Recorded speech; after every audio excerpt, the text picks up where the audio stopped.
மக்களே வணக்கம். எல்லாம் நல்லா இருக்கீங்களா? மக்களே, இது மார்ச் மாதம் நடந்த உண்மை சம்பவத்தின் இன்னொரு பகுதி. நிலத்துக்கு சொந்தமான என்னோடய சித்தப்பா பெரியப்பா பிள்ளைங்க எல்லாருமே நாங்கள் இந்த பக்கம் உட்காந்துருக்கோம். சரிங்களா? ஆனால் அவங்களோட இடத்துக்குள்ளே நுழைய விடாமல் சலைத்துநாதனோட வகையறாக்கள் சம்பந்தமே இல்லாத அந்த ஸ்டீஃபன் கூட சேர்ந்துக்கிட்டு, சொத்துக்கே உரிமை இல்லாத ஸ்டீஃபன் கூட சேர்ந்துக்கிட்டு அவருக்கு சப்போர்ட் பண்ணிவிட்டு எங்கள் உறவுகளை உள்ளே வர விடாமல் இங்கே பாருங்கள் எவ்வளோ பெரிய சண்டை நடந்துட்டுருக்குன்னு. அந்த வேர்ட்ஸ் எல்லாம் நான் போடலை. ஏன்னா அது சில வேர்ட்ஸ்கள் வெல்லும், சில வேர்ட்ஸ்கள் கொல்லும். அதனால் அதை நான் போடலை.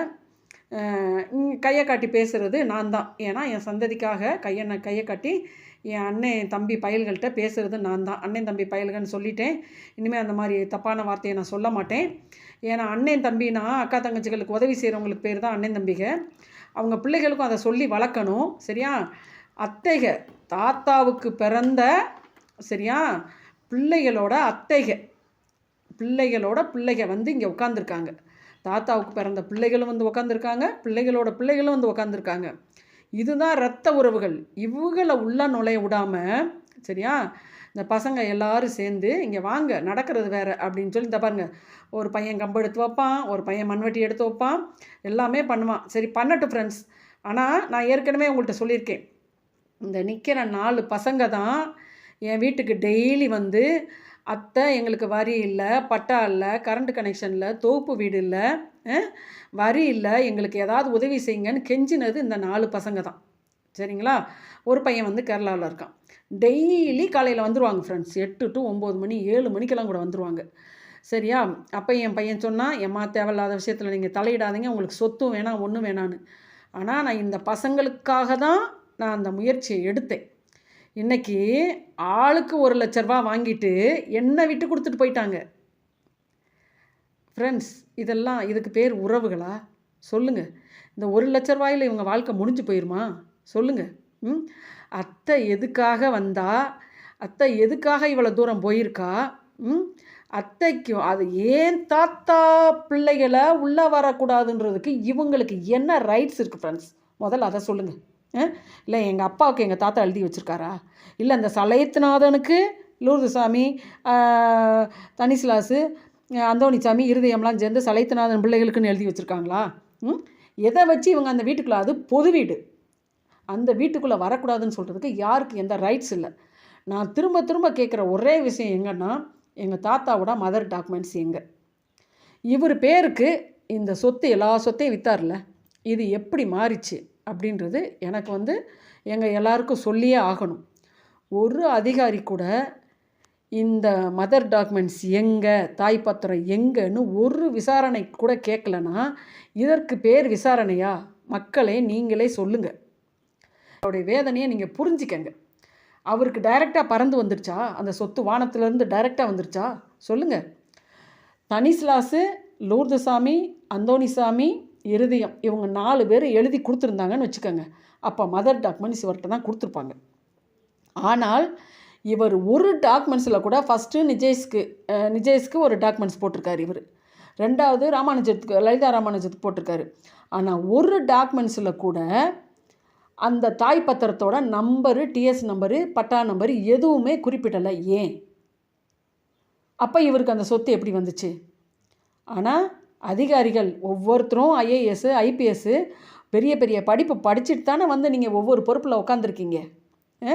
ஒரு அதிகாரி எங்கப்பா தாய் பத்திரம் எடுத்துகிட்டு வாப்பா அப்படின்னு பத்திரத்துறையிலேருந்து ஒரு அதிகாரி கூட கேட்கல. பத்திரத்துறை வரைக்கும் அன்றைக்கெல்லாம் 1000 ரூபா கொடுத்தா எவன் சொத்தையாவது எவனுக்காவது எழுதி கொடுத்துட்டு போகிற காலம். சரியா? ஆனால் அன்னையிலேருந்து போராடிக்கிட்டு இருக்காங்க எங்கள் சித்தப்பா பெரியப்பா. நான் உங்கள்கிட்ட சொல்லிட்டேன், இந்த மாதிரி லூர்துசாமி 95 வயசுக்கு போராடி இறந்துட்டார். அவர் பாவம் சும்மா விடாது. அவர் இடத்த எவன் வாங்கினாலும் சரி. சரிங்களா? அது அந்த பாவம் அவரோட பாவம் அதை அவங்கள பழி வாங்கிக்கிட்டே தான் இருக்கும். சரிங்களா? ஏன்னா நாங்கள் ரொம்ப வயிறறிஞ்சு சொல்கிறோம். உண்மையை சொல்கிறவங்களுக்கு தான் வைத்தறிச்சல் இருக்கும். சரியா? ஏமாத்துறவங்களுக்கு வைத்தறிச்சல் இருக்காது. கூட பிறந்த அண்ணன் தம்பிகளையே ஏன் கூட வராமல், ஏன் அப்பனுக்கு பிறந்த அண்ணன் தம்பிகளையும் அண்ணன் தம்பி பிள்ளைகளையும் ஏன் கூட வராமல் இவன் ஒரு தனிப்பட்ட ஆளாக இருந்துட்டு இந்த பசங்களை ஃபுல்லாக அவர் கைக்குள்ளே வச்சு சொந்த ரத்தத்துகளே கூட விடலைன்னா அவர் தான் சொத்துக்கு ஆசைப்பட்டு பண்ணுறாரு. ஆனால் இந்த பசங்களுக்கு கொஞ்சம் கூட படிச்சிருக்காங்கல்ல, அந்த ஒரு செல்ஃப் கான்ஃபிடென்ட் வேணாமா? இதுதான் நம்ம ரத்தம்னு புரிஞ்சுக்கிற தன்மை இல்லை. உண்மையை தெரிஞ்சதுக்கப்புறம் கூட இப்படி இருந்தாங்கன்னா என்ன ஃப்ரெண்ட்ஸ் அர்த்தம் சொல்லுங்கள். ஆனால் ஃப்ரெண்ட்ஸ், என்ன நினச்சி நான் ஒரு மோட்டிவேஷன் கேர்ளாக என்னை நினச்சி ரொம்ப பெருமைப்படுறேன். இப்பையும் எங்களை ஏமாத்தின எங்கள் அப்பாவோட பையன் ரத்த வாந்தி எடுத்து செத்து போயிட்டான். செய்த பாவத்துக்கு ஆண்டவர் சரியான தண்டனை கொடுத்துட்டாரு. இப்போயும் அண்ணன் தம்பி பயல்களை சேர விடாமல் அவன் என்னோடய பொண்டாட்டியும் பிள்ளைகளும் என் அண்ணன் தம்பி பிள்ளைகளை கூட விடாமல் சரி பண்ணுறாங்க. என்ன பண்ண பொல்லாதுன்னு சொல்லி எங்களை ஏமாற்றி எங்களை வந்து பிரிக்குதுங்க. ஒவ்வொன்றா சொல்லி பிரிக்குதுங்க. நீங்கள் நல்லா இருப்பீங்களா? உங்கள் குடும்பமும் நாசமாக தான் போகும். சின்ன பிள்ளையிலேருந்தே அண்ணன் தம்பிகளை கூட விடாமல், அண்ணன் தம்பி பிள்ளைகளை கூட விடாமல், இதுக்கெல்லாம் உங்களுக்கு கடவுள் சரியான பாடம் கற்றுக் கொடுப்பாரு. என் அண்ணன் தம்பி பையலுக்கு கேட்குறானுங்க, நான் மெண்டல் ஆஸ்பத்திரிக்கு போகணுமா? ஏன்னா நான் நல்லது செய்கிறேன்ல, அதனால் மெண்டல் ஆஸ்பத்திரிக்கு போகணுமா? நாங்கள் கேட்குற ஒரே கேள்வி என்ன, அந்த டாக்குமெண்ட், அந்த சொத்து எப்படி இவர் கைக்கு வந்துச்சு? எல்லாம் சித்தப்பா பெரியப்பாலாம் எழுதி கையெழுத்து போட்டு கொடுத்துட்டாங்க. அது எப்படி எங்கள் சித்தப்பா பெரியப்பா மட்டும் எழுதி கொடுத்தா, அவருக்கு ஒவ்வொருத்தருக்கும் 12 பிள்ளைங்க, 20 பிள்ளைங்க, 15 பிள்ளைங்க இருக்குது. அவங்க கையெழுத்து போடாமல் தாத்தா சொத்தை எப்படி எங்கள் சித்தப்பா பெரியப்பா எழுதி கொடுத்தா செல்லும்? சரி, செல்லிருச்சுனே வச்சுக்கோங்க. 4 பேர் எழுதி கொடுத்தாங்க, செல்லிருச்சு. அப்போ அந்த ஒரிஜினல் டாக்குமெண்ட்ஸ் இவர்கிட்ட தான் இருக்குது. தயவு செஞ்சு அந்த ஒரிஜினல் டாக்குமெண்ட்ஸை ஏன் இவர் யார்ட்டையும் காட்டலை? அதுக்கான ரகசியம் என்ன அப்படின்னு நாங்கள் திரும்ப திரும்ப கேட்குறோம். அந்த ரகசியத்தை வெளியே கொண்டு வந்தால் தான் எங்களுக்கு நீதி கிடைக்கும். அதனால் தயவு செஞ்சு எங்களுக்கு வந்து அந்த மதர் டாக்குமெண்ட்ஸ் போன வழியை நானும் டெய்லி கலெக்டர் ஆஃபீஸ்க்கு ஃபோன் பண்ணி பேசிகிட்டே இருக்கேன் ஃப்ரெண்ட்ஸ். கலெக்டர் ஆஃபீஸ்லேருந்து ஒரு மெம்பர் பேசுகிறாரு, நீங்கள் கலெக்டர் அம்மாவை நேரடியாக வந்து பாருங்கன்றாரு. கலெக்டர் அம்மாட்டே இப்போ இருக்க கலெக்டர் அம்மாட்டே நாங்கள் 6 தடவை போயிட்டோம். அவங்க பேப்பரை வாங்கி டைரெக்டாக ஆர்டிஓட்ட கொடுத்துட்றாரு. நான் ஒரு 5வது பேப்பரை சார் வேணாம், ஆர்டிஓக்கு வேணாம், கொடைக்கானலுக்கு வேணாம், இங்கே டிஆர்ஓட்டு கொடுங்கன்னு சொல்லி டிஆர்ஓ பிஏட்டை வாங்கி கொடுத்துட்டு வந்தேன். அதுவுமே திரும்ப கொடைக்கானலுக்கு தான் வருது. நாங்களே, அதாவது நாங்கள் போய் எழுதி கொடுத்த மாதிரி இப்போ சிஎம் செல்லுக்கு ஃபோன் பண்ணால் நாங்கள் போய் நேரடியாக எழுதி கொடுத்த மாதிரி ஒரு ஸ்டேட்மெண்ட் அனுப்பி கொடுத்துருக்காங்க. கோர்ட்டில் கேஸ் இருக்கான், பார்த்துக்கிறோமா அப்படின்னு சொல்லி எழுதி அனுப்பிவிட்ருக்காங்க. என்ன போய் ஃப்ரெண்ட்ஸ் இந்த அரசு துறைகளை? ஏழைகளுக்கு ஒரு நியாயமே கிடைக்காதா? ஏழைகளுக்கு ஒரு நீதியே கிடைக்காதா? சொல்லுங்கள். சொத்து தான் வாழ்க்கையா? இன்றைக்கி செத்தா நாளைக்கு பால். நீங்கள் சொத்தை சேர்த்து வைக்கிறீங்க, யார் எடுத்துகிட்டு போகிறா? இப்படி அப்பாவிகளோட விதவைகளோட பாவத்தை நீங்கள் அனுபவிச்சிங்கன்னா, சரியா, நீங்கள் இவங்க பாவத்தையெல்லாம் அனுபவிச்சிங்கன்னா உங்களுக்கு பிரியமான உறவுகளை கடவுள் வந்து விட்டு வைக்க மாட்டார். அவ்வளோதான் நான் சொல்லுவேன். நீங்கள் யாருக்கு துரோகம் பண்ணுறீங்களோ, நீங்கள் கூட பிறந்தவங்களுக்கோ, கூட பிறந்த அக்கா தங்கச்சிகளுக்கோ, அக்கா தங்கச்சி பிள்ளைகளுக்கோ நீங்கள் துரோகம் பண்ணணும்னு நினச்சிங்க, உங்களுக்கு பிரியமானவங்களை கடவுள் விட்டு வைக்க மாட்டார். அதை வந்து நான் வந்து ரொம்ப மனசு வெறுத்து போய் சொல்கிறேன். எனக்கு சொத்தாசை கிடையாது ஃப்ரெண்ட்ஸ். மீறி பணம் 1.5 சென்ட் சொட்டு வரும் ஃப்ரெண்ட்ஸ், அதில் புதைச்சாலே சரியாக போயிடும். சரியா? சொத்தாசை இல்லை, எனக்கு நியாயம் தேவை. என் தாத்தா அன்னையிலேருந்து இன்றைக்கு வரைக்கும் சொல்கிறேன், என் தாத்தா நெருப்பில் வந்த காசு. உண்மையிலேயே என் தாத்தாவோட ரத்தம் என் உடம்புல மட்டும்தான் ஓடுதா என்னன்னு எனக்கு தெரியலை. என் சந்ததிக உடம்புல ஓடுது, அதனால் அவங்க வராங்க. ஆனால் ஏன் அண்ணன் தம்பிங்க யாருமே என் கூட இல்லை. நீ அண்ணன் தம்பிங்கன்னு சொல்கிறதுக்கு எனக்கு ஒரு அந்த வாய் வரக்கூடாது. சரிங்களா? எப்போ ஒரு தங்கச்சியை ஒரு ஒத்தையில் என்னையை தவிக்க விடல, நான் வந்து மோட்டிவேஷன்கள் தான், சரியா? ஆனால் என்னைய ஒத்தையில் தவிக்க விட்டு, என்னைய ஒத்தையாக திரிய விட்டு, நான் ஒத்தால் அந்த பிள்ளைங்க அத்தனை பிள்ளைகளுக்கு சப்போர்ட் பண்ணுறேன். இவங்க எல்லாம் மோசடிக்காரனுக்கு சப்போர்ட் பண்ணுறாங்கன்னா அப்போ இவங்க கேரக்டர் என்ன நீங்கள் புரிஞ்சுக்கணும். சரியா? இவங்கக்கிட்ட நியாயம் கிடைக்குமா?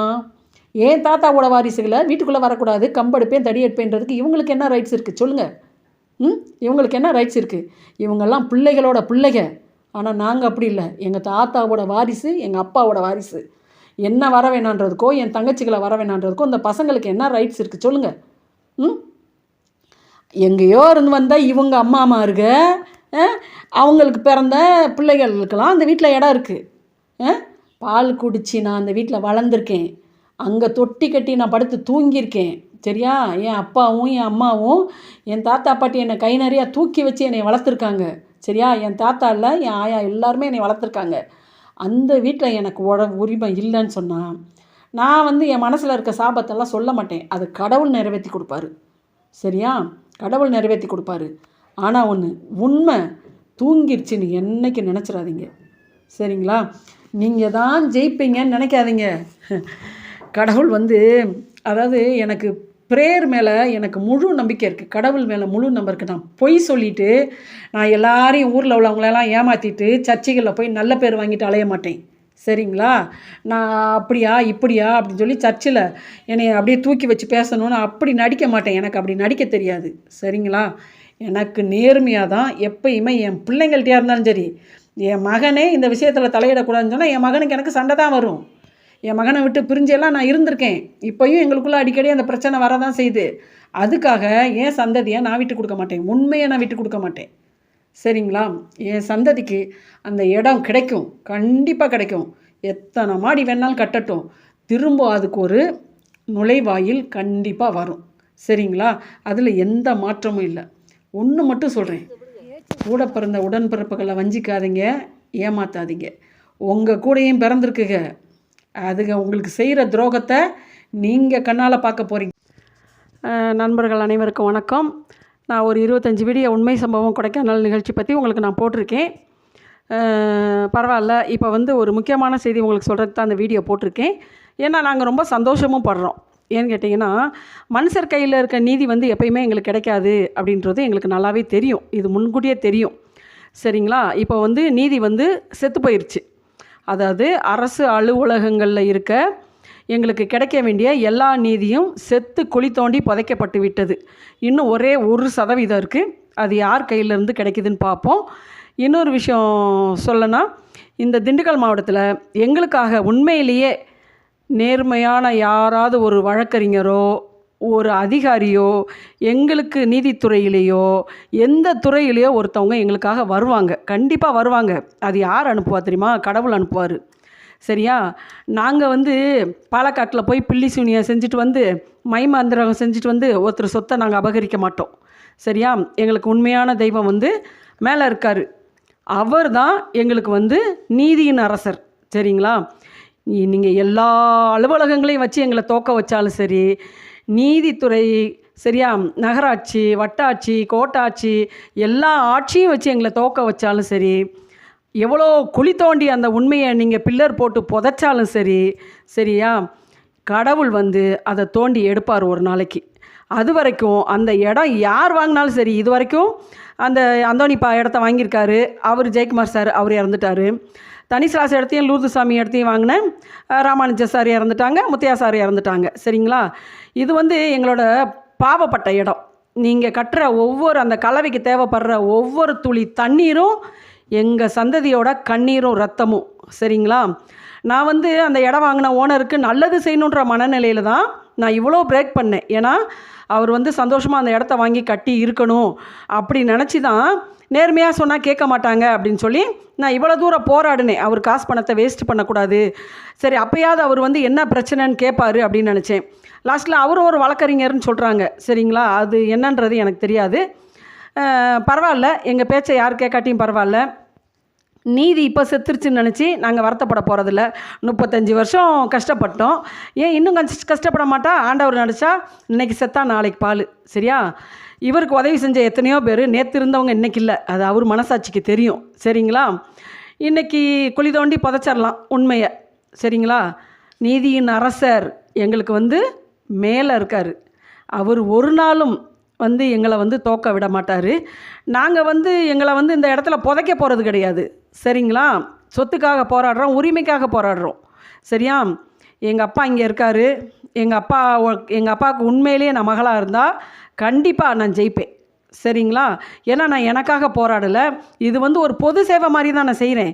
என் சந்ததின்றதே ஒரு பொது சேவை தான். சரியா? ஒருத்தருக்கு பாடுபட்டால் பரவாயில்ல. நான் வந்து 160 பேர், என் குடும்ப சந்ததியில் உள்ள மெம்பர்ஸ் வந்து 160 பேர். அன்னைக்கு கையெழுத்து போட மேஜராக இருந்தவங்க 40 பேர். அந்த 40 பேரும் கையெழுத்து போடல. போட்ட 5 கையெழுத்துலேயும் 4 கையெழுத்து போலி கையெழுத்து. சரிங்களா? பரவாயில்ல, நீதி செத்து போச்சு அப்படின்னு சொல்லி நாங்கள் வந்து தோற்று போயிட மாட்டோம். அது வந்து ஏமாத்துறவங்களுக்கு தான் ஜெயித்த மாதிரி ஒரு மனநிலை தோணும். தைரியமாக கட்டுங்க, பில்லர் போடுங்க, கட்டடத்தை ஏற்றுங்க. சரிங்களா? நாங்கள் ஒன்றும் வருத்தப்படல, உங்களை நினச்சி நாங்கள் போராமப்படலை. உங்களை பற்றி போராமப்படுறதுக்கு நீங்கள் யார்? ஆனால் ஒன்று, என்றைக்கினாலும் எத்தனை பில்லர் போட்டு உள்ளே புதைச்சாலும் அந்த நீதியை தோன்றதுக்கு கடவுள் வருவார், உயிரோடு வருவார். சரிங்களா? அதுக்கு ஒரு அதிகாரி எங்களுக்கு வருவாங்க, கண்டிப்பாக வருவாங்க. எந்த துறையிலனாலும் சரி, வட்டாட்சி, கோட்டாட்சி, நகராட்சி, சரிங்களா, நீதித்துறை, வட்டாட்சி, கோட்டாட்சி, நகராட்சி, எதுலனாலும் ஒரு அதிகாரி எங்களுக்காக ஆண்டவர் அனுப்பி வைப்பார். கண்டிப்பாக நாங்கள் ஜெயிப்போம். புரியுதா? அதுக்கப்புறம் நீங்கள் திரும்ப திரும்ப வந்து நீதிமன்றத்தில் எங்கள் பேப்பரை வந்து நீங்கள் ஃபைல் பண்ண விடாமல் பண்ணுறீங்க. சரியா? நீங்கள் நீதிமன்ற துணையோடு நீங்கள் இவ்வளோ வேலை செய்கிறீங்கன்னு எங்களுக்கு நல்லா தெரியும். செய்யுங்க. நாங்கள் தான் சொல்லிட்டோமே, நாங்கள் கடவுள் ஒருத்தரை தான் நம்புகிறோம், எந்த துறையும் நம்பலை நாங்கன்னு சொல்லிட்டோம். நேற்று இருந்தவங்கள இன்றைக்கி காணோம். அது இவர் மனசாட்சிக்கே தெரியும். சரிங்களா? நேற்று உதவி செஞ்ச ஒருத்தர் இன்றைக்கி இல்லை அப்படின்னா, நாளைக்கு உதவி செஞ்ச ஒருத்தர் நாளன்னைக்கு இருக்க மாட்டாருன்றதும் கடவுள் கையில் இருக்குது. சரிங்களா? ஆனால் நாங்கள் வந்து எங்கள் போராட்டத்தை நாங்கள் வந்து இனிமேல் அமைதியாக தொடருவோம். ஃப்ரெண்ட்ஸ், உங்களுக்கு போடுற லாஸ்ட் வீடியோனா இனிமேல் உண்மைக்கு அப்புறம்தான் நான் இந்த வீடியோ போடுவேன். சரிங்களா? ஏன்னா உண்மை தோற்று போச்சு, நீதி செத்து போச்சு அப்படின்னு நினச்சி நான் வருத்தப்பட மாட்டேன். ஆனால் அவர் வந்து ஜெயிச்சிட்டா தான் நினச்சி அவர் சந்தோஷப்படுறாரு. பரவாயில்ல, பில்டிங் ஏற்றட்டும். ஏன்னா ஒவ்வொரு நாளாக போய் ஒவ்வொரு அதிகாரிக காலையாக விழுந்து நாங்கள் கெஞ்சிரோம். என் சந்ததிக்கு இடம் இல்லை, என் சந்ததிக்கு வழி இல்லை, நாங்கள் கெஞ்சிரோம். எல்லோரும் எங்களுக்கு சாதகமாக பேசுகிற மாதிரியே பேசிட்டு வேலை செய்ய விட்டாங்க. பரவாயில்ல, செய்ய விடுங்க. சரிங்களா? ஆனால் லூர்து சாமி இன்னும் சாகலை. அவருடைய சரித்திரம் தான் செத்து விட்டதுன்னு சொல்லி நீங்கள் நினைக்கிறீங்க. ஆனால் உயிரோடு அந்த இடத்துல இருக்கார். அவர் இடத்த அவர் வாங்காமல் அவர் ஆண்டவரோட கையில் போய் சேர மாட்டார். அவர் 35 வருஷம் பட்ட பாட்டுக்கு அவர் உண்மையிலேயே போக மாட்டார். சரிங்களா? அதே மாதிரி 3 இடத்த வாங்கின 3 பேர் இறந்துட்டாங்க. சரிங்களா? இதெல்லாம் சாபம்னு சொல்லி உங்களுக்கு நல்லா புரியும். பரவாயில்ல, நீங்கள் இதை மீறியும் நீங்கள் செயல்படும் போது நாங்கள் ஒன்றும் பண்ண முடியாது. உண்மை வெல்லும், நீதியின் அரசர் தேவன் ஜெயிப்பார்.